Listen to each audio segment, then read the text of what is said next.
Il y a effectivement 4 ans, la Russie a remis en cause les fondements de l'ordre international en menant cette guerre d'agression contre l'Ukraine. Ce qui se joue en Ukraine, c'est vraiment la sécurité de l'Europe. Et donc l'Ukraine ne doit pas perdre.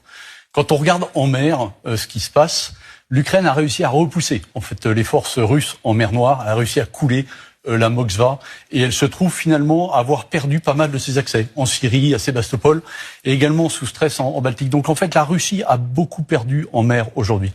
Alors, dans ce livre que vous publiez, que je montre là, La guerre des mers, vous écrivez « En mer, on rencontre nos adversaires les yeux dans les yeux ». Dites-vous, vous dites que le contact avec les Russes notamment est quotidien, que vous les croisez presque tous les jours.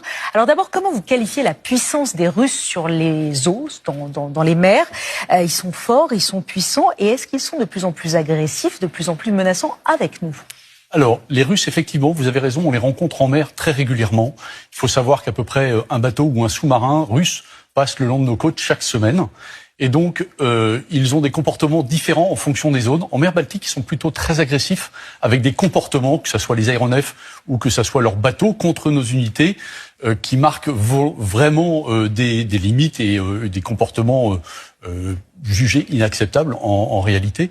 Et nous, face à ça, on montre en fait notre force, on montre notre capacité à montrer notre détermination à protéger notre territoire, évidemment, et l'ensemble de nos intérêts. Donc on piste les sous-marins, on va à leur rencontre, on va les surveiller et leur montrer qu'on n'acceptera pas de dérapage. Et comment on leur montre ? Eh ben, on vient à côté d'eux et on leur montre ostensiblement notre présence.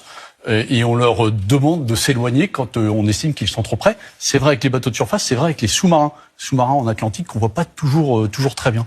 Ça, c'est la partie visible de l'iceberg. Et en dessous, il y a une partie invisible qui est cette fameuse guerre hybride dont on parle régulièrement, où l'action russe se déroule avec des difficultés à attribuer. C'est des survols de drones dans les pays comme la Pologne, mais c'est également des ruptures de câbles sous-marins. Des pétroliers qui, de manière innocente, laissent traîner leur ancre pendant 100 km et qui arrachent des câbles. Ça, c'est typiquement des actions russes non revendiquées et qui essayent de nous déstabiliser. Et c'est à la fois, ils coupent les câbles électriques sous l'eau, dans Exactement. la mer, à la fois les câbles électriques qui transportent de l'énergie et à la fois les câbles qui permettent la communication, les câbles Internet. Exactement. C'est ça qu'ils font, c'est ça la guerre hybride. C'est ça la guerre hybride. On a interviewé Volodymyr Zelensky il y a 3 semaines à Kiev. Il se réjouissait que la France ait arraisonné un bateau de la flotte fantôme russe, mais il disait c'est pas suffisant ce que vous faites. En gros, il disait il faudrait le faire beaucoup plus parce que ces bateaux, on en a parlé dans la première partie du journal, ils financent 40% de l'effort de guerre russe. Est-ce qu'on pourrait les arraisonner davantage? Qu'est-ce que vous lui répondez? Alors, la flotte fantôme, c'est à peu près un millier de bateaux aujourd'hui.